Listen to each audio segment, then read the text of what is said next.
വർഷം 1969.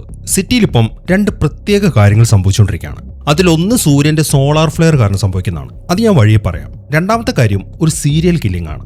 നൈറ്റിംഗേൽ കൊലപാതകം എന്നാണ് പോലീസുകാർ അതിന് പേരിട്ടിരിക്കുന്നത്. കാരണം നേഴ്സുമാരാണ് മരിക്കുന്നത്. ഇപ്പൊ 3 നേഴ്സുമാരുടെ ബോഡിയാണ് കണ്ടെടുത്തിരിക്കുന്നത്. എന്നാൽ കൊലപാതകയെക്കുറിച്ച് യാതൊരുവിധ തുമ്പും കിട്ടിയിട്ടില്ല. ഈ ഒരു വാർത്ത സിറ്റി മൊത്തം ഇപ്പൊ പരന്നു. സമയം രാത്രിയാണ്. ഈ സീരിയൽ കില്ലറിനെ കുറിച്ചുള്ള ന്യൂസും കേട്ടുകൊണ്ട് വരികയാണ് ഒരു ട്രക്ക് ഡ്രൈവർ. ഒരു ഭീമൻ ടാങ്കറാണ് അയാൾ ഓടിക്കുന്നത്. എന്നാൽ ഒരു സ്ഥലത്ത് എത്തുമ്പോൾ അവിടെ ഡ്രെയിനേജിന്റെ പണി നടക്കുന്നുണ്ടായിരുന്നു. ടാങ്കർ ആണെങ്കിൽ അവിടേക്ക് വീണ പൈപ്പിൽ ചെന്നിടിച്ചിട്ട് അതിപ്പോ മറഞ്ഞു. അതിനെ തുടർന്ന് പെട്രോൾ എല്ലാം ലീക്ക് ആവാനും തുടങ്ങി. അങ്ങനെ കുറച്ചു സമയം കഴിയുമ്പോഴേക്കും ഫയർഫോഴ്സും ടീമും എത്തി. എന്നിട്ട് വേഗം തന്നെ അവരുടെ പണി ആരംഭിക്കുകയും ചെയ്തു. പക്ഷെ ഒരൊറ്റ തീപ്പൊരി മതി ആ ഏരിയ മൊത്തം കത്തിച്ചാമ്പലാവാൻ. എന്നാൽ ഇവർക്ക് വന്ന മറ്റൊരു പ്രശ്നം എന്താണെന്ന് വെച്ച് കഴിഞ്ഞാൽ ആ ഡ്രെയിനേജിന്റെ അടിയിൽ ആൾക്കാർ കുടുങ്ങി കിടക്കുന്നുണ്ട്. ഇപ്പൊ ഫ്രാങ്ക് എന്ന് പറയുന്ന ഒരു ഫയർമാൻ, പുള്ളിയാണ് നമ്മുടെ ഹീറോ. അയാളിപ്പം കുടുങ്ങി കിടക്കുന്ന ആൾക്കാരെ രക്ഷിക്കാൻ വേണ്ടി വേഗം തന്നെ ഡ്രെയിനേജിലേക്ക് ഇറങ്ങാൻ തുടങ്ങി. അവരുടെ കമാൻഡർ അവനോട് പറയുന്നുണ്ട്, പോകരുത്, അത് നിന്റെ ജീവന് തന്നെ അപകടമാണെന്ന്. കാരണം ടാങ്കറിൽ നിന്ന് ലീക്കായ പെട്രോൾ മുഴുവൻ ഡ്രെയിനേജിലേക്കാണ് പോയിരിക്കുന്നത്. സിറ്റുവേഷൻ ഇങ്ങനെയൊക്കെ ആണെങ്കിലും ഫ്രാങ്ക് അതൊന്നും കേൾക്കാതെ വേഗം തന്നെ താഴേക്ക് ഇറങ്ങി. കാരണം പുള്ളിയുടെ മെയിൻ കോൺഫിഡൻസ് ആണ്. പുള്ളിക്ക് ഒരു കുഴപ്പവും പറ്റത്തില്ല എന്ന് പുള്ളിക്ക് ഉറച്ച വിശ്വാസമുണ്ട്. അങ്ങനെ ഫ്രാങ്കും മറ്റൊരാളും കൂടെ താഴെ ഡ്രെയിനേജിലേക്ക് ഇറങ്ങിയിട്ട് അവിടുത്തെ ടണലിലൂടെ അങ്ങനെ നടക്കാൻ തുടങ്ങി. പക്ഷെ അവർക്ക് മുന്നിലായിട്ട് ഒരു വാതിലുണ്ട്. അതിങ്ങനെ തുരുമ്പിച്ച് അവിടെ സ്റ്റക്കായി കിടക്കുകയാണ്. അത് തുറന്നാലേ അപ്പുറത്ത് കുടുങ്ങി കിടക്കുന്ന ആൾക്കാരെ രക്ഷിക്കാൻ പറ്റുള്ളൂ. അങ്ങനെ കുറച്ച് സമയം എടുത്ത് വളരെ കഷ്ടപ്പെട്ട് അവർ ആ വാതിൽ തുറന്നു. എന്നാൽ വാതിൽ തുറന്ന് അകത്തേക്ക് കയറി കഴിഞ്ഞപ്പോഴാണ് മറ്റൊരു പ്രശ്നം. അവിടെ ചില വയറുകളൊക്കെ പൊട്ടിക്കിടക്കുകയാണ്. അതിന്റെ തറ്റത്തായിട്ട് സ്പാർക്കും വരുന്നുണ്ട്. ആ വയറാണെങ്കിൽ ഒരു ക്ലാമ്പിലാണ് ഇങ്ങനെ സ്റ്റക്കായിട്ട് നിൽക്കുന്നത്. അത് താഴേക്ക് വീണ് കഴിഞ്ഞാൽ പിന്നെ അവരുടെ പൊടി പോലും കിട്ടത്തില്ല. അതുകൊണ്ട് വേഗം തന്നെ ഫ്രാങ്ക് അവന്മാരെ വെളിയിലേക്ക് ഇറക്കി. എന്നിട്ട് ആ ടണലിലൂടെ പുറത്തേക്ക് ഓടാൻ തുടങ്ങി. ഈ സമയം തന്നെ ആ വയറാണെങ്കിൽ ഇപ്പോൾ വീഴും എന്ന നിലയിലാണ്. അങ്ങനെ ഓരോരുത്തരായിട്ട് ആ ഏണി വഴി മുകളിലേക്ക് കയറി. ഏറ്റവും അവസാനം കയറുന്നത് ഫ്രാങ്ക് ആണ്. എന്നാൽ ഫ്രാങ്ക് കയറാൻ തുടങ്ങുമ്പോഴാണ് ആ വയറ് താഴേക്ക് വന്നിട്ട് അവിടുത്തെ പെട്രോളിന് മൊത്തം തീ പിടിക്കുന്നത്. തീ ഇപ്പം ആ ടണലിലൂടെ ഫ്രാങ്കിന്റെ അടുത്തേക്ക് വന്നുകൊണ്ടിരിക്കുകയാണ്. എന്നാൽ ആ തീ അവനെ ടച്ച് ചെയ്യുമ്പോഴേക്കും ഫ്രാങ്ക് വേഗം മുകളിലേക്ക് കയറി അപ്പുറത്തേക്ക് ഒരൊറ്റ ചാട്ടം. അങ്ങനെ ആ ഏരിയ മൊത്തത്തിൽ തീ പിടിച്ചെങ്കിലും അവർക്ക് ആർക്കും ഒരു ആപത്തും ഉണ്ടായില്ല.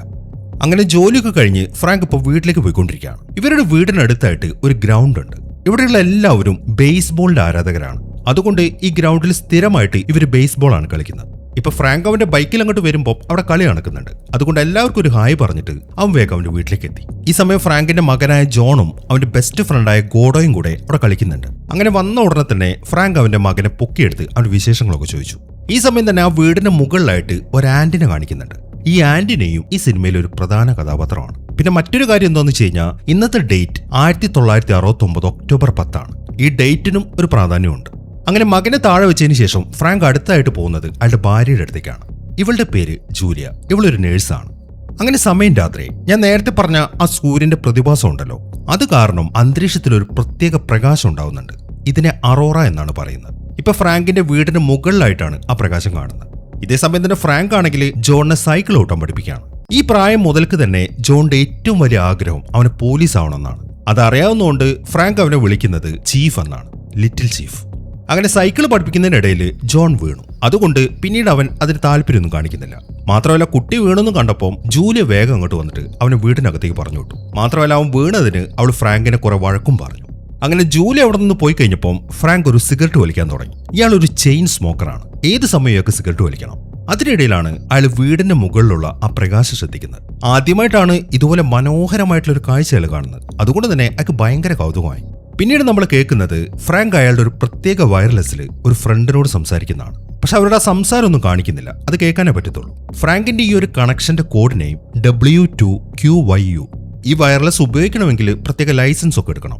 ഫ്രാങ്ക് അതിൽ അവന്റെ ഫ്രണ്ടിനോട് പറയുന്നത് എന്താണെന്ന് വെച്ച് കഴിഞ്ഞാൽ, ഹലോ ഫ്രാൻസിസ് അല്ലേ, നിങ്ങളിത് കാണുന്നുണ്ടോ? സൂര്യന്റെ പ്രവർത്തനം കാരണം ആകാശത്ത് വളരെ മനോഹരമായ ഒരു പ്രകാശം, സോളാർ ഫ്ലെയർ ഇങ്ങനെ തെറിച്ചു വന്നുകൊണ്ടിരിക്കുകയാണ്. ഒരു 1/2 മില്യൺ കിലോമീറ്റർ എങ്കിലും അത് വ്യാപിച്ചിട്ടുണ്ട്. ഫ്രാങ്ക് അത് പറയുമ്പോൾ ഫ്രാൻസിസ് പറയുന്നത് എന്താണെന്ന് വെച്ച് കഴിഞ്ഞാൽ, വെറുതെ അല്ല, എനിക്ക് ഇതുവരെ കിട്ടാത്ത പല കണക്ഷൻസും കിട്ടുന്നുണ്ടെന്നാണ്. അങ്ങനെ അവരുടെ ആ സംസാരം അവസാനിക്കുമ്പോൾ പിന്നീട് കാണിക്കുന്നത് 30 വർഷത്തിന് ശേഷമാണ്. ഇന്നത്തെ ഡേറ്റ് ഒക്ടോബർ 10, 1999.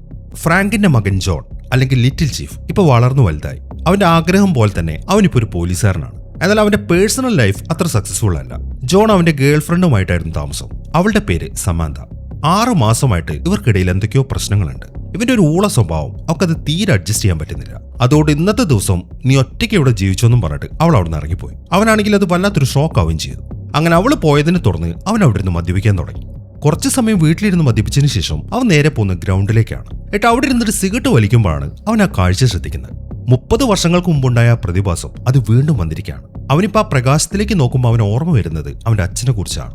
കാരണം അവന്റെ അച്ഛൻ മരിച്ചുപോയി. അത് അവനെ സംബന്ധിച്ച് വല്ലാത്തൊരു നഷ്ടമായിരുന്നു. അച്ഛൻ മരിച്ചതിന് ശേഷമാണ് അവന്റെ സ്വഭാവത്തിൽ മൊത്തത്തിലൊരു മാറ്റം വന്നു.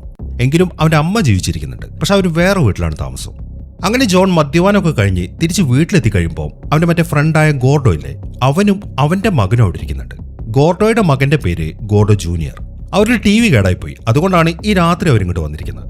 അങ്ങനെ അവരവിടെ ഇരുന്നിട്ട് ഭക്ഷണം കഴിക്കുമ്പോൾ ഗോർഡോ ഒരു കാര്യം ചോദിച്ചു. എടാ ജോണേ, ഞങ്ങൾ നാളെ ചൂണ്ടയിടാൻ പോകുന്നുണ്ട്. നിന്റെ കയ്യിലൊരു ചൂണ്ടയില്ലേ, നമ്മുടെ പഴയത്, അതൊന്ന് കിട്ടുമോ? പിന്നെന്താ എടുത്തോ, പക്ഷെ അത് എവിടെയാണെന്നൊന്നും എനിക്കറിയത്തില്ല. അലമാരയിൽ എവിടെയുണ്ട്, തപ്പി കണ്ടുപിടിക്കുകയാണെങ്കിൽ അത് എടുത്തോണ്ട് പോയിക്കോ.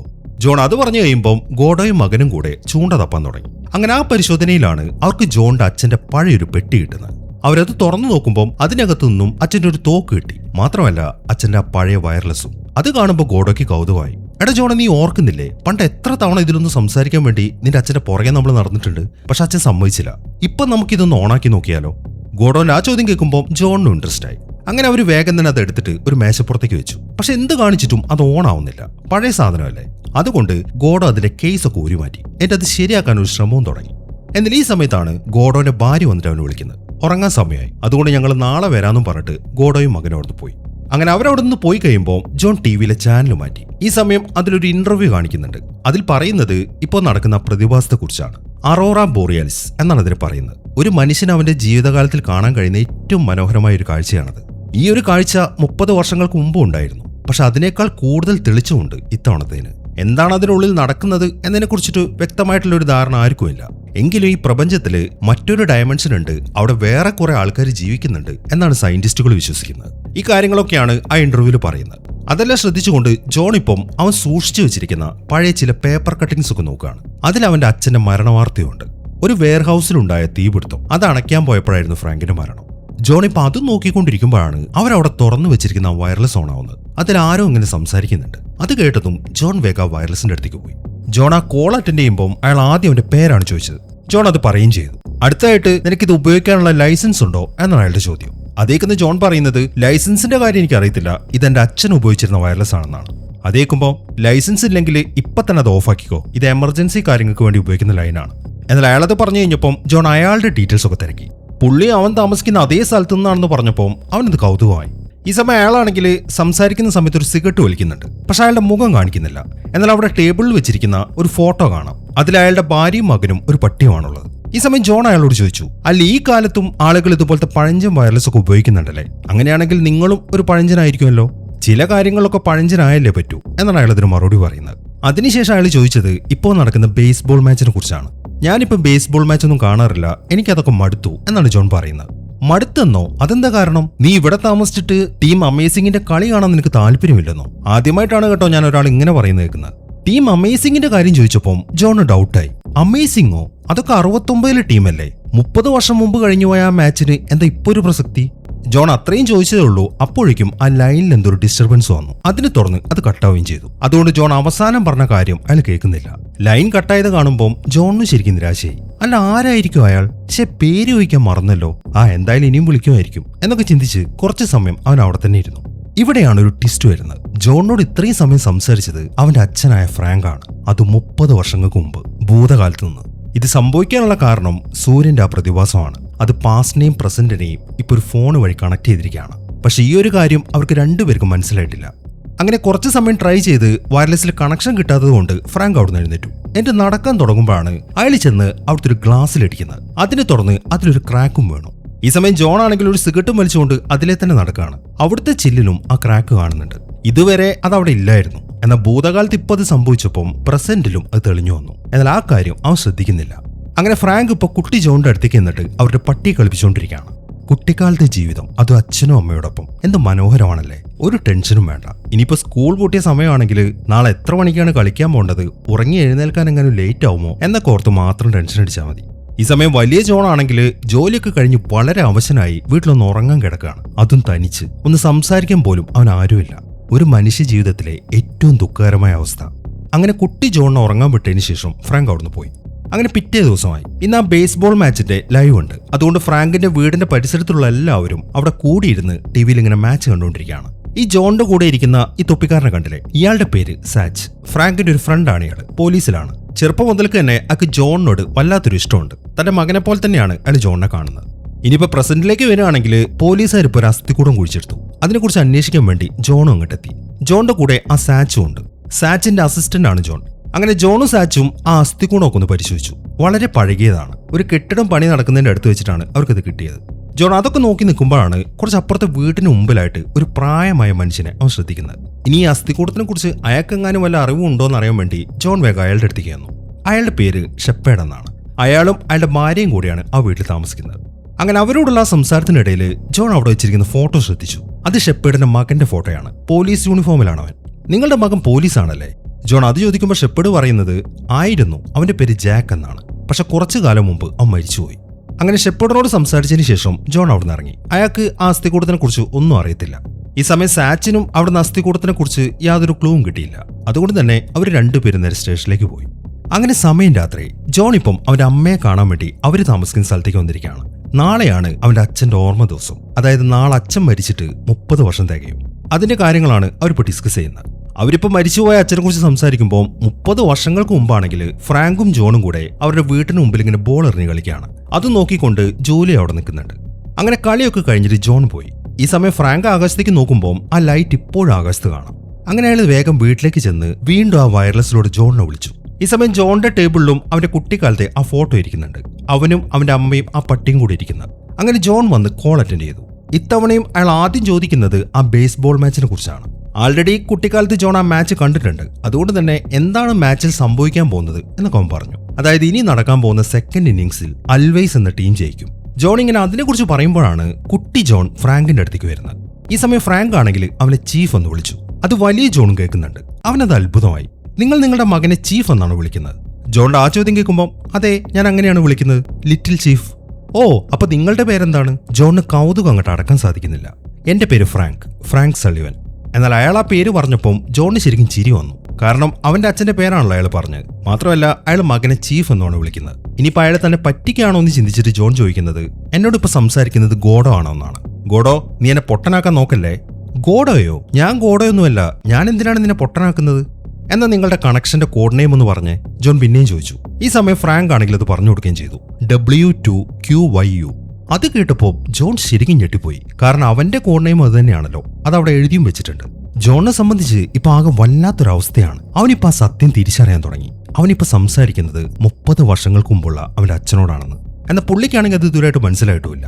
അങ്ങനെ കുറച്ച് സമയം എന്തോ ചിന്തിച്ചതിന് ശേഷം ജോൺ ഇപ്പോൾ അയാളോട് പറയുന്നത്, ഞാനിപ്പോൾ പറയാൻ പോകുന്ന കാര്യം നിങ്ങൾ ശ്രദ്ധിച്ചു കേൾക്കണം. എന്റെ പേര് ജോൺ സള്ളിവൻ. ഞാൻ താമസിക്കുന്നത് കുട്ടിക്കാലം മുതൽക്കേ ഈ വീട്ടിലാണ് എന്നും പറഞ്ഞ് ആ വീടിന്റെ അഡ്രസ്സും പറഞ്ഞു കൊടുത്തു. മാത്രമല്ല 1969 ബേസ്ബോൾ വേൾഡ് സീരീസ് 30 വർഷങ്ങൾക്ക് മുമ്പ് ഞാൻ ഇതേ വീട്ടിലിരുന്നാണ് കണ്ടത്. എന്റെ അച്ഛന്റെ പേര് ഫ്രാങ്ക് സള്ളിവൻ. പുള്ളി ഒരു ഫയർമാൻ ആയിരുന്നു. ഇതൊക്കെ കൂടാതെ വേറെയും കുറച്ച് അവന്റെ പേഴ്സണൽ ആയിട്ടുള്ള കാര്യങ്ങൾ കൂടെ അവനോട് പറയുന്നുണ്ട്. എന്നാൽ ജോൺ അതൊക്കെ പറയുന്നത് കേട്ട് ഫ്രാങ്കിനത് വിശ്വസിക്കാൻ പറ്റുന്നില്ല. അവൻ തന്നെ പറ്റിക്കാണ് എന്നാണ് ഫ്രാങ്ക് കരുതുന്നത്. അതുകൊണ്ട് തന്നെ അയാൾ ജോണിനോട് വല്ലാതെ ദേഷ്യപ്പെടാനും തുടങ്ങി. എന്നാൽ അതിനിടയിലാണ് അയാളുടെ കയ്യിലെ സിഗരറ്റ് വീണ് മേശപ്പുറത്ത് വെച്ചിരിക്കുന്ന ഒരു പശയ്ക്ക് തീ പിടിക്കുന്നത്. അത് കണ്ടതും ഫ്രാങ്ക് വേഗം എഴുന്നേറ്റ് ആ തീ അങ്ങ് കെടുത്തി. എന്നാൽ തീ കെടുത്തിയെങ്കിലും ടേബിളിൽ കരി പിടിച്ചു. അതിപ്പോ ജോണിന്റെ ടേബിളിലും തെളിഞ്ഞു വരാണ്. അത് കാണുമ്പോൾ അവന് ശരിക്കും അത്ഭുതമായി. മാത്രമല്ല താൻ അച്ഛനോടാണ് സംസാരിക്കുന്നത് എന്ന കാര്യം അവന് കൺഫേമുമായി. ഇപ്പൊ അവൻ അയാളോട് പറയുന്നത്, നിങ്ങൾ മേശപ്പുറത്ത് തീ കത്തിച്ചില്ലേ, അതെനിക്ക് ഇവിടെ കാണാൻ പറ്റുന്നുണ്ടെന്നാണ്. പക്ഷെ എന്നിട്ടും ഫ്രാങ്ക് അത് വിശ്വസിക്കുന്നില്ല. അയാൾ വീണ്ടും അവനോട് വല്ലാണ്ട് ദേഷ്യപ്പെടാണ്. നീ ആരാണെന്നോ എന്തിനാണ് എന്നോട് ഇങ്ങനെ ചെയ്യുന്നതെന്നോ എനിക്കറിയത്തില്ല. പക്ഷെ നീ എന്റെ ഫാമിലിയുടെ നേർക്കെങ്ങാനും വന്നു കഴിഞ്ഞാൽ അതോടെ നിന്റെ പണി ഞാൻ തീർക്കും. മര്യാദയ്ക്ക് എന്റെ കുടുംബത്തിൽ നിന്ന് മാറി നിൽക്കുന്നതാണ് നിനക്ക് നല്ലത്. അതേക്കുമ്പോൾ നിങ്ങൾ എന്തൊക്കെയാണ് ഈ പറയുന്നത്? നിങ്ങൾ എന്നെ വിശ്വസിക്കണം. എനിക്കറിയില്ല ഇതെങ്ങനെയാണ് സംഭവിക്കുന്നതെന്ന്. ഒന്ന് ഞാൻ പറയാം, ഞാൻ നിങ്ങളുടെ ചീഫാണ്, ജോൺ സള്ളിവൻ. ഇപ്പോഴത്തെ എന്നെ സംബന്ധിച്ച് നിങ്ങൾ 30 വർഷങ്ങൾക്ക് മുമ്പ് മരിച്ചുപോയതാണ് ഒരു തീപിടുത്തത്തിൽ. ഞാൻ മരിച്ചെന്നോ? എന്ന്? അതെ, അത് സത്യമാണ്. അച്ഛൻ മരിച്ച ദിവസം ഒക്ടോബർ 12, 1969. നീ എന്താ ഈ പറയുന്നത്? ആ ഡേറ്റ് നാളെയല്ലേ? നാളെ ഞാൻ മരിക്കുമെന്നാണോ നീ പറയുന്നത്? ഒരിക്കലും സംഭവിക്കത്തില്ല. നോക്ക് ഡാഡ്, നാളത്തെ ദിവസം നിങ്ങളെ സംബന്ധിച്ച് ഇതുവരെ നടന്നിട്ടില്ല. അതുകൊണ്ട് നിങ്ങൾ മരിക്കാതിരിക്കണമെങ്കിൽ ഞാൻ പറയുന്നത് നിങ്ങൾ കേൾക്ക്. നാളെ ഒരു ഗോഡൌണിൽ ഒരു തീപിടുത്തം ഉണ്ടാവും. അതിനെ തുടർന്ന് നിങ്ങൾക്ക് അങ്ങോട്ട് പോകേണ്ടിയും വരും. സാധാരണ ഇതുപോലുള്ളൊരു സംഭവം വരുമ്പം ആര് പറഞ്ഞാലും നിങ്ങൾ കേൾക്കത്തില്ല. നിങ്ങളുടെ ഇൻഡ്യൂഷൻ അനുസരിച്ചാണ് നിങ്ങൾ പ്രവർത്തിക്കുന്നത്. പക്ഷെ നിങ്ങളുടെ നാളത്തെ ദിവസം നിങ്ങളുടെ ആ ഇൻഡ്യൂഷൻ വർക്കാവത്തില്ല. നിങ്ങൾ രക്ഷപ്പെടാൻ തിരഞ്ഞെടുക്കുന്ന വഴി അത് തെറ്റായിരിക്കും. അതുകൊണ്ട് നിങ്ങൾ വിചാരിച്ച വഴിയിലൂടെ പോവാതെ മറ്റേ വഴി സ്വീകരിക്കുക. എങ്കിൽ ചിലപ്പോൾ നിങ്ങൾ രക്ഷപ്പെട്ടേക്കും. ജോൺ അത്രയും പറഞ്ഞു കഴിയുമ്പോഴേക്കും വീണ്ടും എന്തോ ഡിസ്റ്റർബൻസ് വന്ന് ആ കോൾ ഡിസ്കണക്ട് ആയി. എന്നാൽ അവനതൊക്കെ പറഞ്ഞു കേട്ട് ഫ്രാങ്ക് ആണെങ്കിൽ എന്തോ ആലോചിച്ചിരിക്കുകയാണ്. ഇനിയിപ്പം അവൻ പറഞ്ഞ കാര്യങ്ങളൊക്കെ സത്യമായിരിക്കുമോ? ഇതേ സമയം തന്നെ പുറത്താണെങ്കിൽ നല്ല മഴ പെയ്യുന്നുണ്ട്. മാത്രമല്ല ആ പ്രകാശം അതിപ്പോൾ അപ്രത്യക്ഷമായി. ജോൺ ഇപ്പോൾ അതും നോക്കി നിൽക്കുമ്പോഴാണ് ഗോഡോ അങ്ങോട്ട് അവരെ കാറിൽ വരുന്നത്. ഗോഡോനെ കാണുമ്പോൾ അവൻ അവന്റെ അച്ഛനോട് സംസാരിച്ച കാര്യമൊക്കെ പറഞ്ഞു. എന്നാൽ ഗോഡോ ആണെങ്കിൽ അത് വിശ്വസിക്കുന്നില്ല. നീ എന്തൊക്കെയാ ഈ പറയുന്നത്? മഴ കൊള്ളാതെ നീ അകത്തേക്ക് പോയേ എന്നും പറഞ്ഞിട്ട് ഗോഡോ അവിടുന്ന് പോയി. അങ്ങനെ പിറ്റേ ദിവസമായി ഫ്രാങ്കും കൂട്ടരും ഇപ്പോൾ അവരുടെ ഫയർഫോഴ്സ് ഓഫീസിൽ നിൽക്കുകയാണ്. അതിനിടയിലാണ് അവർക്ക് കോള് വരുന്നത്. ഒരു ഗോഡൌണിൽ ഒരു തീപിടുത്തം. അതിനെ തുടർന്ന് എല്ലാവരും വേഗം തന്നെ ആ ഗോഡൌണിലേക്ക് പുറപ്പെട്ടു. അങ്ങനെ ഫ്രാങ്ക് അങ്ങോട്ട് ചെല്ലുമ്പോഴാണ് ഒരു ലേഡി വന്നിട്ടൊരു കാര്യം പറയുന്നത്. ആ ബിൽഡിങ്ങിന്റെ അകത്ത് ആ ലേഡിയുടെ ഒരു അനിയത്തി കുടുങ്ങി കിടക്കുന്നുണ്ട്. അവളെ രക്ഷിക്കണം. അതിനുവേണ്ടി ഫ്രാങ്ക് വേഗം തന്നെ ആ ബിൽഡിങ്ങിനുള്ളിലേക്ക് കയറി. ഈ സമയം പ്രസന്റിലാണെങ്കിൽ ജോണും ടീമും ഒരു ബാറിലിരിക്കുകയാണ്. സാച്ചോ ആ കൂട്ടത്തിലുണ്ട്. ജോണിന്റെ കൂട്ടത്തിലിരിക്കുന്ന ഈ രണ്ടുപേർക്കും അറിയാം ഇവന്റെ അച്ഛൻ 30 വർഷങ്ങൾക്ക് മുമ്പ് ഗോഡൌണിലുണ്ടായ ഒരു തീപിടുത്തത്തിലാണ് മരിച്ചതെന്ന്. പുള്ളിയുടെ ഓർമ്മ ദിവസം ആയതുകൊണ്ടാണ് അവർ ഈ ബാറിലേക്ക് വന്നതെന്നും അവർക്കറിയാം. അവരിപ്പം അതിനെക്കുറിച്ചുള്ള കാര്യങ്ങളൊക്കെയാണ് അവിടെ നിന്ന് സംസാരിക്കുന്നത്. ഇതേസമയം തന്നെ ഫ്രാങ്ക് ആണെങ്കിൽ അവിടെ കുടുങ്ങിക്കിടക്കുന്ന ആ പെൺകുട്ടിയെ കണ്ടുപിടിച്ചു. അയാൾ അവളെ താങ്ങിയെടുത്ത് ഇപ്പൊ അവിടുത്തെ ഒരു ജനലിന്റെ അടുത്തേക്ക് വന്നു. ഈ സമയം താഴെയുള്ള ഫയർഫോഴ്സുകാർ അവിടേക്ക് ഒരു ഏണി അടുപ്പിക്കാൻ ശ്രമിക്കുന്നുണ്ട്. എന്നാൽ അത് സ്റ്റക്ക് ആയതുകൊണ്ട് അവർക്കത് അടുപ്പിക്കാൻ സാധിക്കുന്നില്ല.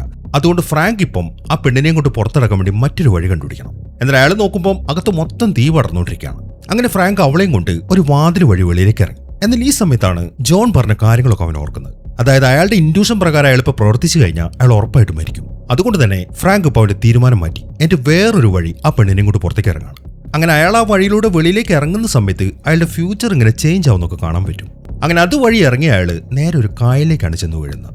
അതോടുകൂടെ അയാൾ ഈ മരണത്തിൽ നിന്ന് രക്ഷപ്പെട്ടു. മാത്രമല്ല അയാളുടെ ഫ്യൂച്ചർ മൊത്തത്തിൽ ഇപ്പോൾ ചേഞ്ച് ആയിരിക്കുകയാണ്. ഈ സമയം ജോണും കൂട്ടരുമാണെങ്കിൽ ആ ബാറിൽ തന്നെ ഇരിക്കുകയാണ്. എന്നിപ്പോൾ ടൈം ലൈൻ മൊത്തം മാറിയല്ലോ. അതുകൊണ്ട് ജോണിന്റെ കൂട്ടത്തിലിരിക്കുന്ന ബാക്കി രണ്ടുപേരുടെയും മറ്റേ ടൈം ലൈനിൽ ഓർമ്മകൾ മൊത്തം പോയി. അതായത് ഇവരുടെ മനസ്സിലുണ്ടായിരുന്നത് ഫ്രാങ്ക് 30 വർഷങ്ങൾക്ക് മുമ്പ് തീപിടുത്തത്തിലാണ് മരിച്ചതെന്നാണല്ലോ. എന്നാൽ ഇപ്പം അത് മാറി. എന്നാൽ ഫ്രാങ്കിന്റെ കാര്യം പറയുകയാണെങ്കിൽ ഈ ടൈം ലൈനിലും അയാൾ മരിച്ചിട്ട് തന്നെയാണുള്ളത്. പക്ഷെ അത് 10 വർഷങ്ങൾക്ക് മുമ്പാണെന്ന് മാത്രം. സിഗരറ്റ് വലി കാരണം അയാൾക്ക് ക്യാൻസർ വന്നു. അങ്ങനെയാണ് ഈ ടൈം ലൈനിൽ ഫ്രാങ്ക് മരിച്ചിരിക്കുന്നത്. ഇപ്പൊ ആ ഓർമ്മയാണ് ജോണിന്റെ കൂട്ടത്തിലിരിക്കുന്ന ആൾക്കാർക്ക്. ഇവരുടെ രണ്ടുപേരുടെയും മാത്രമല്ല എല്ലാവരുടെയും മറ്റേ ടൈം ലൈനിൽ ഓർമ്മകൾ പോയി. എന്നാൽ ജോണിനെ സംബന്ധിച്ച് അങ്ങനെയല്ല. അവന്റെ ഓർമ്മകളിൽ ഇപ്പൊ ഫ്രാങ്കിന്റെ 2 ടൈം ലൈനുണ്ട്. അതായത് 30 വർഷങ്ങൾക്ക് മുമ്പ് ഫ്രാങ്ക് മരിച്ചുപോയ കാര്യമുണ്ട്. അതേപോലെ 10 വർഷങ്ങൾക്ക് മുമ്പ് ക്യാൻസർ വന്നിട്ട് ഫ്രാങ്ക് മരിച്ചുപോയ കാര്യമുണ്ട്. അതുകൊണ്ട് തന്നെ അവൻ വല്ലാത്തൊരു അവസ്ഥയിലിരിക്കുകയാണ്. അങ്ങനെ ഫ്രാങ്ക് അയാളുടെ വീട്ടിലേക്ക് എത്തി. വന്ന ഉടനെ തന്നെ അയാൾ നേരെ ജോണിനെ വിളിക്കുകയാണ്. കാരണം അയാൾക്കിപ്പോൾ വിശ്വാസമായി താനിപ്പോൾ സംസാരിക്കുന്നത് ഫ്യൂച്ചറിലുള്ള തന്നെ മകനോടാണെന്ന്. പക്ഷെ അയാൾ എത്ര വിളിച്ചിട്ടും ജോൺ കോൾ അറ്റൻഡ് ചെയ്യുന്നില്ല. അവൻ അവിടെ ഇല്ലാന്ന് തോന്നുന്നു. ഈ സമയത്താണ് ചീഫ് എന്നിങ്ങനെ അയാൾ വിളിക്കുന്ന നിൽക്കുമ്പോൾ കുട്ടി ജോൺ അങ്ങോട്ട് വരുന്നത്. അവനെ കണ്ടതും അയാൾ വളരെ സന്തോഷത്തോടെ അവനെ കെട്ടിപ്പിടിക്കുകയാണ്. അങ്ങനെ അയാൾ ഉടനെ തന്നെ ജോണിനെ കൊണ്ട് വെളിയിലേക്ക് ഇറങ്ങി. എന്നിട്ട് അവനെ വീണ്ടും സൈക്കിൾ ഓടിപ്പിക്കാൻ തുടങ്ങി. എന്നാൽ ഇത്തവണ അവൻ വീഴുന്നില്ല. മര്യാദയ്ക്ക് തന്നെ അവൻ സൈക്കിൾ ഓട്ടാൻ സാധിക്കുന്നുണ്ട്. അങ്ങനെ കുറച്ച് സമയം കഴിയുമ്പോൾ വലിയ ജോൺ ഇപ്പോൾ അവന് വീട്ടിലേക്ക് എത്തി. വീട്ടിലേക്ക് കയറിയ ഉടനെ തന്നെ അവിടുത്തെ കാര്യങ്ങളൊക്കെയാണ് അവനിപ്പോൾ ചെക്ക് ചെയ്യുന്നത്. ഇപ്പൊ ടൈം ലൈൻ മാറിയതുകൊണ്ട് ചെറിയ ചില കാര്യങ്ങളൊക്കെ ആ വീട്ടിലും മാറ്റം വന്നിട്ടുണ്ട്. അതിലൊന്ന് അവന്റെ അച്ഛനും അയാളുടെ ഫ്രണ്ട്സും നിൽക്കുന്ന ഒരു ഗ്രൂപ്പ് ഫോട്ടോയാണ്. അതിൽ പോലീസുകാരനായിട്ട് ജോണും നിൽക്കുന്നുണ്ട്. ഇത് ഇത്രയും ദിവസം അവിടെ ഇല്ലായിരുന്നു. ഇപ്പൊ ടൈം ലൈൻ ചേഞ്ച് ആയതുകൊണ്ടാണ് ആ ഫോട്ടോ അവിടെ വന്നിരിക്കുന്നത്. അതിലേക്കൊന്ന് നോക്കിയതിനു ശേഷം ജോൺ ഇപ്പൊ അടുത്തായിട്ട് അവൻ സൂക്ഷിച്ചു വെച്ചിരിക്കുന്ന അവന്റെ പേപ്പർ കട്ടിങ്സ് ഒക്കെ എടുത്തു.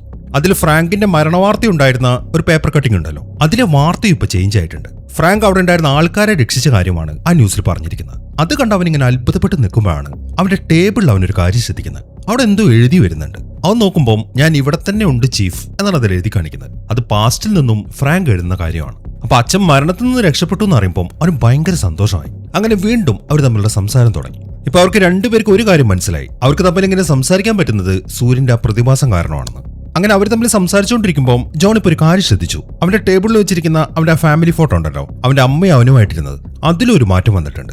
ഇപ്പൊ അവിടെ വെച്ചിരിക്കുന്ന ഫോട്ടോയിൽ അവന്റെ അച്ഛനും കൂടി ഇൻക്ലൂഡഡ് ആണ്. മാത്രമല്ല അവന്റെ മനസ്സിലിപ്പോൾ വേറെ ഒരുപാട് ഓർമ്മകൾ കൂടെ വന്നിട്ടുണ്ട്. ആ കാര്യങ്ങളൊക്കെ അവനിപ്പോൾ അവന്റെ അച്ഛൻ്റെ അടുത്ത് പറഞ്ഞു. മാത്രമല്ല ഈ ഒരു സംസാരത്തിനിടയിൽ അയാൾ സിഗരറ്റ് വലിക്കുന്നുണ്ട്. ആ കാര്യം ഇപ്പൊ ജോണിന് മനസ്സിലായി. അതുകൊണ്ട് തന്നെ അയാൾ ഇനി എങ്ങനെയാണ് മരിക്കാൻ പോകുന്നത് എന്ന കാര്യം കൂടി ജോൺ പറഞ്ഞു. നിങ്ങൾ ദൈവത്തോർത്ത് നിങ്ങളുടെ സിഗരറ്റ് വലി നിർത്തണം. ഇത് കാരണമാണ് നിങ്ങൾ ഇനി അടുത്തായിട്ട് മരിക്കാൻ പോകുന്നത്. എനിക്കിനി നിങ്ങളെ നഷ്ടപ്പെടാൻ പറ്റത്തില്ല എന്നാണ് അവൻ പറയുന്നത്. അങ്ങനെ ഇത്രയും കാര്യങ്ങളൊക്കെ സംസാരിച്ചതിന് ശേഷം അവർ കോൾ ഡിസ്കണക്ട് ചെയ്തു. ഇതേ സമയം തന്നെ ജൂലി ആണെങ്കിൽ ഹോസ്പിറ്റലിൽ നിൽക്കുകയാണ്. ഇപ്പൊ ഫ്രാങ്ക് അവളെ കാണാൻ വേണ്ടി ഹോസ്പിറ്റലിലേക്ക് വന്നു. സമയം 12 മണി ആവാനായിട്ടുണ്ട്. അപ്രതീക്ഷിതമായിട്ട് ഈ ഒരു സമയത്ത് അയാൾ അങ്ങോട്ട് വന്നപ്പോൾ ജൂലിയ വേഗം അയാളുടെ അടുത്തേക്ക് പോയി. അയാൾ ചുമ്മാ അവളെ ഒന്ന് കാണാൻ വന്നാണ്. കാരണം ആളുടെ ജീവൻ രക്ഷപ്പെട്ടുകൊണ്ട് ആൾ വല്ലാത്തൊരു സന്തോഷത്തിലാണല്ലോ. അങ്ങനെ അവർ തമ്മിൽ ഓരോന്നൊക്കെ അവിടെ സംസാരിച്ചുകൊണ്ട് നിൽക്കുമ്പോഴാണ് ജൂലി ഒരു കാര്യം ശ്രദ്ധിക്കുന്നത്. അവിടെ ഒരു ജൂനിയർ ഡോക്ടർ ഉണ്ട്. ഇപ്പൊ സീരിയസ് ആയിട്ട് അങ്ങോട്ട് കൊണ്ടുവന്ന ഒരു പേഷ്യന്റിന് അയാൾ എന്തോ ഒരു മരുന്ന് കുത്തിവെക്കാൻ തുടങ്ങുകയാണ്. അത് കണ്ടതും ജൂലി വേഗം അയാളുടെ അടുത്തേക്ക് ചെന്നു. നിങ്ങൾ എന്തൊക്കെയാണ് ഡോക്ടറെ കാണിക്കുന്നത്? ഈ മരുന്ന് കുത്തിവെച്ച അയാൾ മരിച്ചു പോകും, നിങ്ങൾ മാറിക്കെ ഞാൻ ചെയ്തോളാം എന്നും പറഞ്ഞിട്ട് അവൾ ഡോക്ടർ അവിടെ നിന്ന് മാറ്റി. അങ്ങനെ അവളുടെ ഈ ഇടപെടൽ കാരണം ആ പേഷ്യന്റ് ഇപ്പൊ രക്ഷപ്പെട്ടു. ഈ പേഷ്യന്റ് മറ്റാരുമല്ല, അത് ആ നൈറ്റിംഗേൽ സീരിയൽ കില്ലറാണ്. അങ്ങനെ കുറച്ച് സമയം കഴിഞ്ഞു. വലിയ ജോൺ ഇപ്പം നല്ല ഉറക്കമാണ്. എന്നാൽ ഈ സമയത്താണ് അവനൊരു സ്വപ്നം കാണുന്നത്. അത് അവന്റെ അമ്മയുടെ ഫ്യൂണറൽ പാർട്ടിയായിരുന്നു. ആ പാർട്ടി നടക്കുന്ന സമയത്ത് കുട്ടി ജോൺ ആണെങ്കിൽ അവിടെ വല്ലാത്ത വിഷമത്തിലിരിക്കുന്നുണ്ട്. ഇതിപ്പം അവന്റെ മനസ്സിലേക്ക് വന്ന പുതിയതായിട്ടുള്ളൊരു ഓർമ്മയാണ്. അതുകൊണ്ട് തന്നെ അവൻ ഞെട്ടി എഴുന്നേറ്റു. ഇനിയിപ്പോ ഇവിടെയുള്ള അമ്മയ്ക്ക് എന്തെങ്കിലും പറ്റിക്കാണോ എന്ന് വിചാരിച്ചിട്ട് അവൻ വേഗം ഫോൺ എടുത്തു. എന്നാൽ ഫോണിൽ വിളിക്കുമ്പോൾ അങ്ങനെ ഒരു അഡ്രസ്സേ ഇല്ല എന്നാണ് പറയുന്നത്. അതേക്കുന്ന അവനാണെങ്കിൽ വല്ലാത്തൊരു ഞെട്ടലായിരുന്നു. അങ്ങനെ പിറ്റേ ദിവസം രാവിലെ തന്നെ അവൻ നേരെ പോകുന്നത് അവന്റെ ഗേൾഫ്രണ്ടിനെ കാണാൻ വേണ്ടിയിട്ടാണ്, സമാന്തയെ. എന്നാൽ സമാന്തയുടെ അടുത്ത് സംസാരിച്ചു കഴിഞ്ഞപ്പം ഒരു കാര്യം അവന് മനസ്സിലായി. അവർക്ക് ഇവൻ അറിയാം അത് പോലീസുകാരനായിട്ട് മാത്രം, അല്ലാതെ ഈ ഒരു ടൈം ലൈനിൽ ഇവർ തമ്മിൽ ഒരു റിലേഷനും ഇല്ല. ഇനിയിപ്പോൾ കൂടുതൽ അവളോടൊന്നും സംസാരിച്ചിട്ട് കാര്യമില്ല എന്ന് അറിയാവുന്നതുകൊണ്ട് തന്നെ അവൻ അവിടെ നിന്ന് എഴുന്നേറ്റ് പോയി. അങ്ങനെ അവൻ നേരെ പോകുന്ന സ്റ്റേഷനിലേക്കാണ്. അവനങ്ങോട്ട് വരുന്ന കാണുമ്പം സാച്ച് അവന്റെ അടുത്തേക്ക് എത്തി. എന്നിട്ട് അയാളിപ്പോൾ പറയുന്നത് അവർ കുഴിച്ചെടുത്ത അസ്ഥി കൂടെ ഉണ്ടല്ലോ അതിനെക്കുറിച്ചാണ്. 30 വർഷങ്ങൾക്ക് മുമ്പ് നടന്ന ആ നൈറ്റിംഗേൽ കൊലപാതകം ഉണ്ടല്ലോ, അതിലെ ഇരയാണ് ഈ അസ്ഥികൂടം. അത് കാണിച്ചു കൊടുത്തതിന് ശേഷം സാച്ച് പറയുന്നത് ഇതിപ്പോ 10ാമത്തെ ആളാണെന്നാണ്. അത് കേൾക്കുമ്പോൾ അവന് അത്ഭുതമായി. 10ാമത്തെ ആളോ? ഈ കൊലപാതകങ്ങളെ കുറിച്ച് ഞാൻ ശരിക്കും ഓർക്കുന്നുണ്ട്. ആ സീരിയൽ കില്ലർ ആകെ 3 പേരെയല്ലേ കൊന്നിട്ടുണ്ടായിരുന്നുള്ളൂ. അവൻ അങ്ങനെ പറയുമ്പോൾ ഡൗട്ടായി. നീ എന്തൊക്കെ ജോണി പറയുന്നത്? നമ്മൾ ഇത്രയും ദിവസമായിട്ട് ഈ കേസല്ല അന്വേഷിക്കുന്നത്. മൊത്തം 10 പേര് മരിച്ചിട്ടുണ്ട് എന്ന് പറഞ്ഞിട്ട് ആ 10 പേരുടെ ഫയലുകൾ അയാളിപ്പോ ജോണിന് കൊടുത്തു. അത് കാണുമ്പോഴാണ് അവനൊരു കാര്യം മനസ്സിലാവുന്നത്. ടൈം ലൈൻ മൊത്തത്തിൽ ചേഞ്ച് ആയല്ലോ, അതുകൊണ്ടാണ് ഇരകളുടെ എണ്ണം ഇപ്പൊ 10 ആയത്. മാത്രമല്ല ആ ഫയലുകൾ നോക്കുമ്പോൾ ഒരു കാര്യം അവനെ ഞെട്ടിച്ചു കളഞ്ഞു. ആ കൂട്ടത്തില് അവന്റെ അമ്മയുണ്ടായിരുന്നു. അങ്ങനെ തിരിച്ചു വീട്ടിലെത്തിയതിനു ശേഷം അവൻ നേരെ വയർലെസിന്റെ അടുത്തേക്ക് എത്തി. ഈ സമയം അവൻ നോക്കുമ്പോൾ ആ ടേബിളിൽ വെച്ചിരിക്കുന്ന അവന്റെ ഫാമിലി ഫോട്ടോ ഉണ്ടല്ലോ, അതിൽ അവന്റെ അമ്മയുണ്ടായിരുന്നില്ല. അങ്ങനെ അവൻ വേഗം തന്നെ ഫ്രാങ്കിനെ വിളിച്ചു. എന്നിട്ട് അവൻ പറയുന്നത് പുതിയ ടൈം ലൈനിലുണ്ടായ മാറ്റങ്ങളെ കുറിച്ചാണ്. അതായത് അവന്റെ അമ്മ മരിച്ചു, ആ സീരിയൽ കില്ലറാണ് അവരെ കൊന്നിരിക്കുന്നത്. മാത്രമല്ല അവന്റെ അമ്മയടക്കം 10 പേരെ ആ സീരിയൽ കില്ലർ കൊന്നിട്ടുണ്ട്. ഈ സമയത്താണ് അച്ഛൻ അവളെ കാണാൻ വേണ്ടി ഹോസ്പിറ്റലിൽ പോയ കാര്യം പറയുന്നത്. അത് കേൾക്കുമ്പോൾ അപ്പൊ അതുകൊണ്ടാണ് ടൈം ലൈനിൽ മാറ്റം വന്നത് എന്ന കാര്യം ജോണിന് മനസ്സിലായി. കാരണം അച്ഛൻ അമ്മയെ കാണാൻ വേണ്ടി ഹോസ്പിറ്റലിൽ പോയിട്ടില്ലായിരുന്നെങ്കിൽ അമ്മ നേരത്തെ അവിടെ നിന്ന് ഇറങ്ങേണ്ടതായിരുന്നു. അമ്മ ഇറങ്ങാത്തതുകൊണ്ടാണ് അവള് കാരണം ആ സീരിയൽ കില്ലർ രക്ഷപ്പെട്ടത്. പക്ഷേ അമ്മയാണ് അയാളെ രക്ഷപ്പെടുത്തിയതെന്നൊന്നും ഇവർക്ക് അറിയത്തില്ല. ഇനിയിപ്പോൾ അവന്റെ അമ്മയെയും ബാക്കിയുള്ള 9 പേരെയും രക്ഷിക്കണമെന്നുണ്ടെങ്കിൽ ഇവരുടെ മുമ്പിൽ ആകെ ഒറ്റ വഴിയുള്ളൂ. ഫ്രാങ്ക് ചെന്നിട്ട് ആ സീരിയൽ കില്ലർ ആരാണെന്ന് കണ്ടുപിടിക്കണം. പക്ഷെ അതാരാണെന്ന് ഇവർക്ക് രണ്ടുപേർക്കും അറിയത്തില്ല. പക്ഷെ അയാൾ എവിടെ ഉണ്ടാവും എന്ന കാര്യം ജോണിന് അറിയാം. അതുകൊണ്ട് അയാൾ കൊല്ലാൻ പോകുന്ന ഒരു ലേഡിയുടെ കാര്യം അവനിപ്പോൾ ഫ്രാങ്കിന്റെ അടുത്ത് പറഞ്ഞു. ഒരു ബാറിൽ വെച്ചിട്ടാണ് ആ നേഴ്സ് കൊല്ലപ്പെടാൻ പോകുന്നത്. അതുകൊണ്ട് ഫ്രാങ്ക് ഇപ്പോൾ ബാറിലേക്ക് ചെന്ന് കഴിഞ്ഞാൽ അവിടെ വെച്ചിട്ട് ആ സീരിയൽ കില്ലറിനെ പിടിക്കാൻ പറ്റും. ആ കാര്യങ്ങളൊക്കെ ജോൺ ഇപ്പോൾ ഫ്രാങ്കിന്റെ അടുത്ത് പറഞ്ഞു. അതിനെ തുടർന്ന് ഫ്രാങ്ക് വേഗം ആ ബാറിലേക്ക് പോവാണ്. അങ്ങനെ അവൻ അവിടെ ഇരിക്കുന്ന സമയത്ത് കുറച്ച് അപ്പുറത്തെ ടേബിളിലായിട്ട് 3 നേഴ്സുമാർ ഇരിക്കുന്നുണ്ട്. അതിൽ ഈ ഗ്ലാസ് പൊക്കി കാണിക്കുന്ന നേഴ്സില്ലേ, ഇവളുടെ പേര് ക്യാരി. ഇവളെ രക്ഷിക്കാനാണ് ജോൺ ഫ്രാങ്കിനെ ഇങ്ങോട്ട് പറഞ്ഞുവിട്ടിരിക്കുന്നത്. ഇയാളൊരു ഫയർമാൻ ആണ് എന്ന കാര്യം 3 നേഴ്സുമാർക്കും അറിയാം. അതുകൊണ്ട് തന്നെ അവരിപ്പോ ഫ്രാങ്കിന് ഒരു ഡ്രിങ്ക് ഓഫർ ചെയ്തു. അതിനെ തുടർന്ന് അയാളിപ്പോ ആ നേഴ്സുമാരുടെ അടുത്തേക്ക് എന്നിരുന്നു. ഈ സമയം തന്നെ കുറച്ച് അപ്പുറത്തായിട്ട് ആ സീരിയൽ കില്ലർ ഇരിക്കുന്നുണ്ട്. അയാളിപ്പം അവരെ തന്നെ വാച്ച് ചെയ്യാണ്. ഇതേസമയം തന്നെ വലിയ ജോൺ ആണെങ്കിൽ സ്റ്റേഷനിലാണ് ഇരിക്കുന്നത്. അതിനിടയിൽ അവനൊരു കോള് വന്നു. അത് അവർ നേരത്തെ കണ്ടുപിടിച്ച അസ്ഥികൂടം ഉണ്ടല്ലോ, അതാരാണെന്ന് കണ്ടെത്തിയിട്ടുണ്ട്. ആ കാര്യമാണ് ആ ഫോണിൽ വിളിച്ച ആള് പറയുന്നത്. അങ്ങനെ ആ ഫോൺ കട്ട് ചെയ്ത് കഴിയുമ്പോഴാണ് സാച്ച് അങ്ങോട്ട് വരുന്നത്. സാച്ചിനെ കാണുമ്പോൾ ജോൺ കാര്യങ്ങളൊക്കെ പറഞ്ഞു. ആ അസ്ഥികൂടം ആരുടേതാണ് എന്ന് തിരിച്ചറിഞ്ഞിട്ടുണ്ട്. അവരുടെ പേര് മേരി. ഏപ്രിൽ 16, 1968 അവർ ആദ്യമായിട്ട് കാണാതാവുന്നത്. പിന്നീടാണ് അവർ മരിക്കുന്നത്. അതിന്റെ അർത്ഥം ആ സീരിയൽ കില്ലർ ആദ്യം കൊന്നത് ആ ലേഡിയാണ്. അതിൽ നിന്നും അയാൾക്ക് അവരെ അറിയാമായിരുന്നു എന്ന കാര്യം നമുക്ക് മനസ്സിലാക്കാം. അത്രയും കാര്യങ്ങൾ ജോൺ പറഞ്ഞതിന് ശേഷം അവനിപ്പോൾ ചെക്ക് ചെയ്യുന്നത് ക്യാരി എന്ന് പറയുന്ന നേഴ്സിന്റെ ഫയലാണ്. എന്നാൽ അവളുടെ ഫയൽ അവിടെ ഉണ്ടായിരുന്നില്ല. ക്യാരിയുടെ ഫയൽ ഇവിടെ കാണുന്നില്ലല്ലോ. ജോൺ അത് പറയുമ്പോൾ സാച്ചിന് ഡൗട്ടായി. നീ ആരുടെ കാര്യമാണ് ഈ പറയുന്നത്? ക്യാരി എന്ന് പറയുന്ന ഒരു ലേഡിയെ ആ സീരിയൽ കില്ലർ കൊന്നിട്ടില്ലല്ലോ. സാച്ച് അത് ചോദിക്കുമ്പോഴാണ് ജോൺ ആ കാര്യം തിരിച്ചറിയുന്നത്. അവന്റെ അച്ഛൻ ഇപ്പം അവളെ രക്ഷിച്ചു കഴിഞ്ഞിരിക്കുന്നു. പക്ഷെ അതിനെക്കുറിച്ച് അവനൊന്നും സാച്ചിന്റെ അടുത്ത് പറയുന്നില്ല. അങ്ങനെ സമയം രാത്രി. ജോൺ വീട്ടിലെത്തിയ ഉടനെ തന്നെ ഫ്രാങ്കിനെ വിളിച്ചു. ഫ്രാങ്ക് ആണെങ്കിൽ ആ ബാറിൽ നടന്ന കാര്യങ്ങളൊക്കെ ജോണിന്റെ അടുത്ത് പറയുകയും ചെയ്തു. ഫ്രാങ്ക് ആ നേഴ്സിന്റെ അടുത്ത് പോയി ഇരുന്നുകൊണ്ടാണ് ആ സീരിയൽ കില്ലർ അവളുടെ കാര്യത്തിൽ നിന്ന് പിന്മാറിയത്. ആ കാര്യങ്ങളൊക്കെ ഫ്രാങ്ക് പറഞ്ഞു കഴിയുമ്പോൾ ആ സീരിയൽ കില്ലറിന്റെ ആദ്യത്തെ ഇര ആരായിരുന്നു എന്ന കാര്യം കൂടെ ജോൺ അയാളുടെ അടുത്ത് പറയാണ്, അതായത് മേരി. അങ്ങനെ ആ കാര്യങ്ങളൊക്കെ അവർ ഡിസ്കസ് ചെയ്യുമ്പോഴാണ് ജൂലി അങ്ങോട്ട് വരുന്നത്. അവളെ കണ്ട ഉടനെ തന്നെ എന്റെ ഒരു ഫ്രണ്ടാണ്, നീ ഇവനോടൊന്ന് സംസാരിച്ചെന്നും പറഞ്ഞിട്ട് ഫ്രാങ്ക് ഇപ്പൊ ജൂലിയെ ജോണിനെ കൊണ്ട് സംസാരിപ്പിക്കുകയാണ്. ഇപ്പൊ പാസ്റ്ററുള്ള അവന്റെ അമ്മയോട് അവന് സംസാരിക്കാൻ ഒരു അവസരം കിട്ടിയപ്പം ജോൺ ആണെങ്കിൽ ഭയങ്കര സന്തോഷമാവുകയും ചെയ്തു. എന്നാൽ ഫ്യൂച്ചറിലുള്ള തന്റെ മകനോടാണ് താൻ സംസാരിക്കുന്നത് എന്ന കാര്യം ജൂലിക്ക് മനസ്സിലായിട്ടില്ല. ഫ്രാങ്ക് ആണെങ്കിൽ അത് അവളോട് പറയുന്നുമില്ല. അങ്ങനെ ആ സംസാരത്തിന് ശേഷം അവൾ അവിടുന്ന് പോയി. ഈ സമയം ജോൺ ഫ്രാങ്കിന്റെ അടുത്ത് പറയുന്നത് ആ സീരിയൽ കില്ലറിന്റെ അടുത്ത ഇരയെ കുറിച്ചാണ്. അവളുടെ പേര് സിസി ക്ലാർക്ക്. എവിടെ വെച്ചാണ് അവൾ കൊല്ലപ്പെടാൻ പോകുന്നത് എന്ന കാര്യം കൂടെ ജോൺ ഇപ്പാക്ക് പറഞ്ഞു കൊടുത്തു. അങ്ങനെ പിറ്റേ ദിവസം രാത്രി ഫ്രാങ്ക് ഇപ്പോൾ ഒരു ബാറിലേക്ക് എത്തി. അവിടെ വെച്ച് അയാൾ ആ സിസി ക്ലാർക്കിനെ കാണുകയും ചെയ്തു. എന്നാൽ കുറേ നേരമായിട്ട് അയാൾ ഇങ്ങനെ അവളെ വാച്ച് ചെയ്യുന്ന കാണുമ്പോൾ അവൾക്ക് എന്തോ പന്തികേട് തോന്നി. അവൾ വേഗം മുകളിലത്തെ നിലയിലേക്ക് പോയി. ഈ സമയം ഫ്രാങ്ക് ആണെങ്കിൽ നേരെ ബാത്റൂമിലേക്കാണ് പോകുന്നത്. എന്നാൽ ബാത്റൂമിലേക്ക് എത്തുമ്പോഴാണ് ആ സീരിയൽ കില്ലർ വന്നിട്ട് ഫ്രാങ്കിനെ പിടിക്കുന്നത്. കാരണം അയാൾ തന്റെ പുറകിലാണ് എന്ന കാര്യം ആ സീരിയൽ കില്ലർ മനസ്സിലായി. അതുകൊണ്ട് തന്നെ അയാൾ ഇപ്പോൾ ഫ്രാങ്കിനെ അടിച്ചു വീഴ്ത്തി. എന്നിട്ട് ഫ്രാങ്കിന്റെ പോക്കറ്റിൽ നിന്നും അയാളുടെ പേഴ്സ് എടുത്തു. ആ പേഴ്സ് ചെക്ക് ചെയ്യുമ്പോൾ ഫ്രാങ്കിന്റെ ലൈസൻസ് അവിടെ ഇരിക്കുന്നുണ്ട്. അയാളിപ്പോൾ ആ ലൈസൻസ് എടുത്തിട്ട് അവിടെ പോവാണ്. ഇതേസമയം ജോൺ ആണെങ്കിൽ ഇപ്പോഴും പോലീസ് സ്റ്റേഷനിൽ ഇരിക്കുകയാണ്. അവന്റെ മുമ്പിലായിട്ട് ആ സിസി ക്ലാർക്കിന്റെ ഫയലുണ്ട്. അത് അപ്രത്യക്ഷമാവുന്നുണ്ടോ എന്ന് നോക്കിക്കൊണ്ടാണ് അവൻ അവിടെ ഇരിക്കുന്നത്. ഫ്രാങ്ക് അവളെ രക്ഷിച്ചിട്ടുണ്ടായിരുന്നെങ്കിൽ അത് അപ്രത്യക്ഷമായേനെ. ഈ സമയമാകുമ്പോഴേക്കും ഫ്രാങ്കിന് ബോധം വന്നു. അയാൾ നോക്കുമ്പോൾ ആ പേഴ്സ് അയാളുടെ തൊട്ടടുത്ത് നടക്കുന്നുണ്ട്. അങ്ങനെ അയാൾ ആ പേഴ്സ് എടുത്ത് നേരെ മുകളിലത്തെ നിലയിലേക്കാണ് പോകുന്നത്, ആ സിസി ക്ലാർക്കിന്റെ റൂമിലേക്ക്. എന്നാൽ ആ റൂമിന്റെ അകത്തേക്ക് ചെല്ലുമ്പോൾ ആ കാഴ്ച അയാളെ ഞെട്ടിച്ചു കളഞ്ഞു. അവൾ അവിടെ മരിച്ചു കിടക്കുകയാണ്. അങ്ങനെ ഉടനെ തന്നെ ഫ്രാങ്ക് വീട്ടിലേക്ക് എത്തി. എന്നിട്ട് നേരെ ജോണിനെ വിളിക്കുകയാണ്. എന്നിട്ട് ഉണ്ടായ കാര്യങ്ങളൊക്കെ അയാൾ ഇപ്പോൾ ജോണിന്റെ അടുത്ത് പറഞ്ഞു. ആ സീരിയൽ കില്ലർ അയാളുടെ പോക്കറ്റിൽ നിന്ന് പേഴ്സ് എടുത്ത് അതിൽ നിന്ന് ലൈസൻസ് എടുത്തുകൊണ്ട് പോയ കാര്യവും ഫ്രാങ്ക് ഇപ്പോൾ പറയുന്നുണ്ട്. അത് കേൾക്കുമ്പോഴാണ് ജോൺ ഒരു ഐഡിയ തോന്നുന്നത്. ആ സീരിയൽ കില്ലർ നിങ്ങളുടെ പേഴ്സ് എടുത്തോ? അങ്ങനെയാണെങ്കിൽ നമ്മൾ ഇനി ഒന്നുകൊണ്ടും പേടിക്കണ്ട, നമുക്ക് അയാളെ കിട്ടി. ആ പേഴ്സിൽ ആ കില്ലറിന്റെ ഫിംഗർ പ്രിന്റ് ഉണ്ടാവും. അതുകൊണ്ട് ഉടനെ ആ പേഴ്സ് നിങ്ങൾ എനിക്ക് തരണം.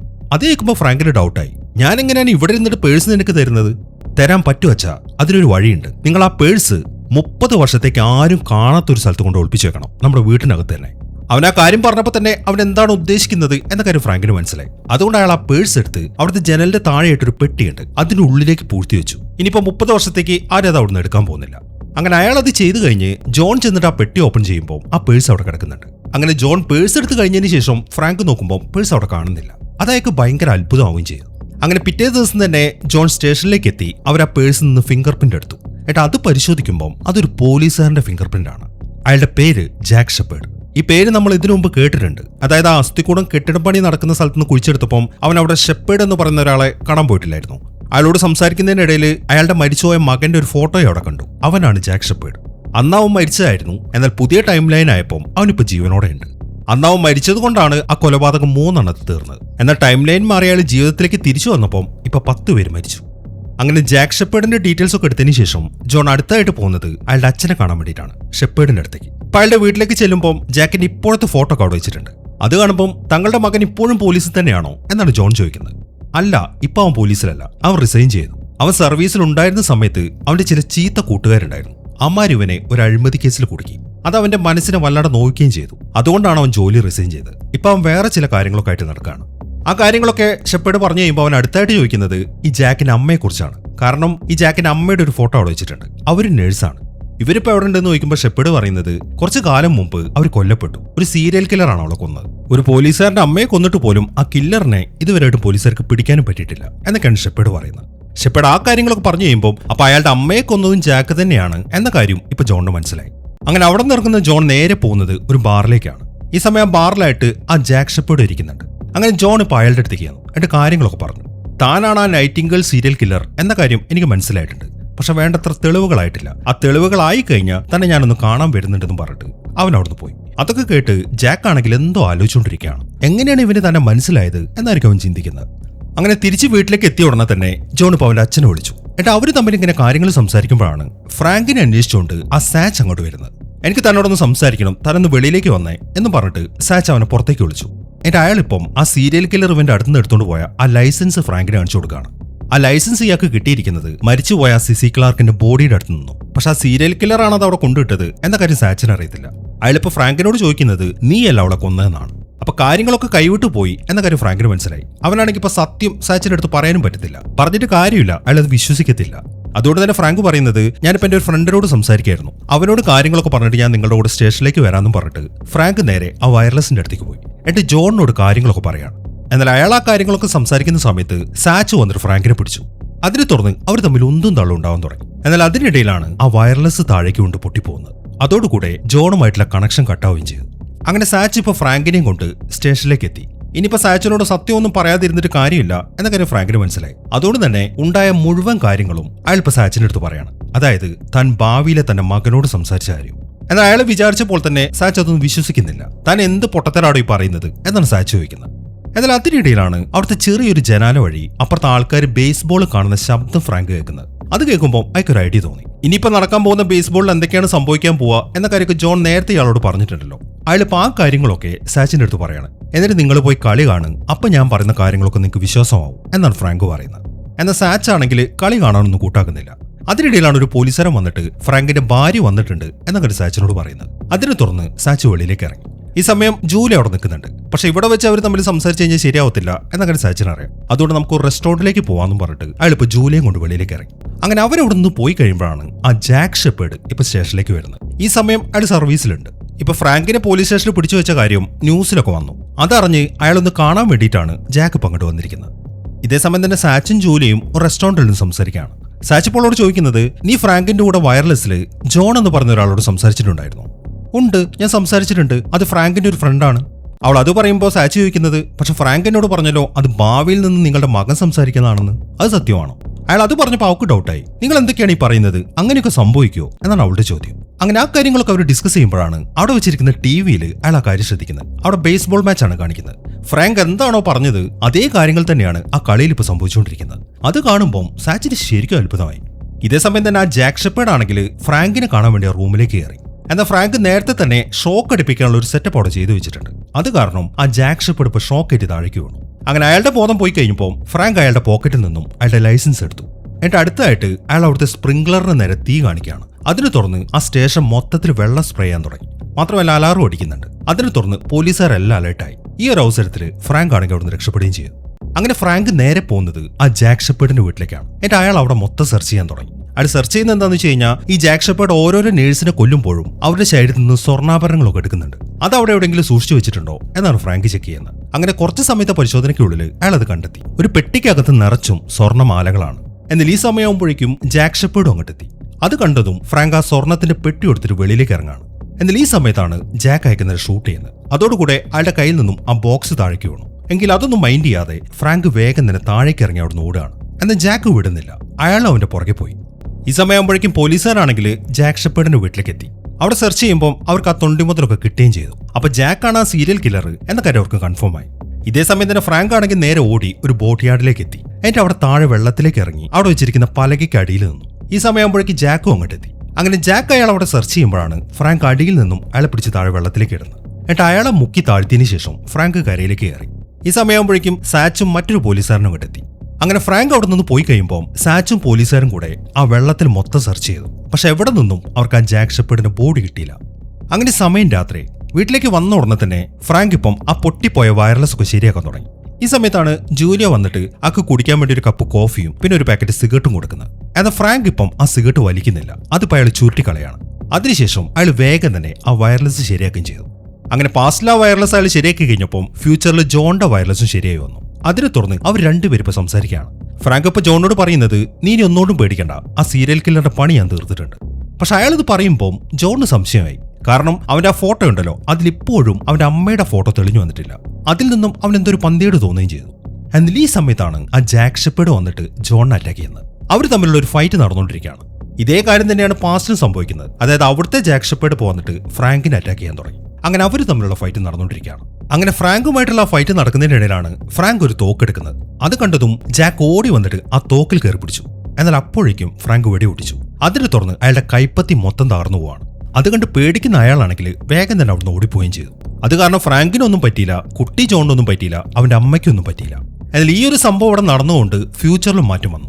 ഫ്യൂച്ചറിലെ ജാക്ക് ഷെപ്പേർഡ് ആ ഫൈറ്റ് നടക്കുന്നതിനിടയിൽ ജോണിന്റെ കഴുത്തിന് ഓടിച്ചു. എന്നാൽ പാസ്റ്റിൽ അയാളുടെ കൈപ്പത്തി തകർന്നു പോയല്ലോ. അത് കാരണം ഇപ്പൊ ഫ്യൂച്ചറിൽ അയാളുടെ കൈപ്പത്തി പതുക്കെ ഇങ്ങനെ മാഞ്ഞു പോവാണ്.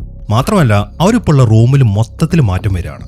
അതൊക്കെ കണ്ടാകെ അന്തം വിട്ട് നിൽക്കുമ്പോഴാണ് പെട്ടെന്നൊരു വെടി പൊട്ടുന്നത്. അതോടുകൂടെ ഫ്യൂച്ചറിലെ ജാക്ക് ഷെപ്പേർഡ് മരിച്ചുപോയി. ഇതൊക്കെ കണ്ട് ജോൺ ആണെങ്കിൽ ശരിക്കും അന്തം വിട്ടുകയാണ്. ആരാണ് ഇപ്പൊ ഷൂട്ട് ചെയ്തത്? അവൻ നോക്കുമ്പോൾ ആ കാഴ്ച അവൻ അത്ഭുതപ്പെടുത്തി കളഞ്ഞു. അത് ഫ്രാങ്ക് ആണ്. ഇപ്പൊ ഫ്യൂച്ചറിലും അയാൾ ജീവനോടെയുണ്ട്. ഇതിന് കാരണം നമുക്ക് മനസ്സിലായല്ലോ. പാസ്റ്റിൽ അയാൾ അയാളുടെ സിഗരറ്റ് വലി ഉപേക്ഷിക്കുകയും ചെയ്തു. അവിടെ വെച്ച് ജാക്കിൽ നിന്ന് അയാൾ രക്ഷപ്പെടുകയും ചെയ്തു. അതുകൊണ്ടാണ് ഇപ്പൊ അയാൾ ഫ്യൂച്ചറിൽ ജീവനോടെയുള്ളത്. ഇപ്പൊ അച്ഛനെ കാണുമ്പോൾ അവൻ വേഗം എഴുന്നേറ്റിട്ട് അയാളെ കെട്ടിപ്പിടിക്കുകയാണ്. അങ്ങനെ ഈ ഒരു സംഭവം കഴിഞ്ഞപ്പോൾ പുറത്തുള്ള ആ പ്രകാശം ഉണ്ടല്ലോ, അതിപ്പോ അവർക്ക് നല്ലൊരു ജീവിതം കൊടുത്ത് അവിടെ നിന്ന് അപ്രത്യക്ഷമാവുകയും ചെയ്തു. പിന്നീട് കാണിക്കുന്നത് ഫ്രാങ്കും അവന്റെ ഫ്രണ്ട്സും കൂടെ ആ ബേസ്ബോൾ കളിക്കുന്നതാണ്. ഇവിടെയാണ് ഈ സിനിമ അവസാനിക്കുന്നത്. അപ്പൊ എങ്ങനെ ഉണ്ടായിരുന്നു? എന്താണെങ്കിലും നിങ്ങളുടെ അഭിപ്രായങ്ങൾ എഴുതിയറിയിക്കാൻ മറക്കരുത്. പിന്നെ ഹൈപ്പ് ചെയ്യാനും മറക്കരുത്. അപ്പൊ പുതിയൊരു കിടിലൻ സിനിമയുമായിട്ട് നമുക്ക് അടുത്ത വീഡിയോയിൽ കാണാം.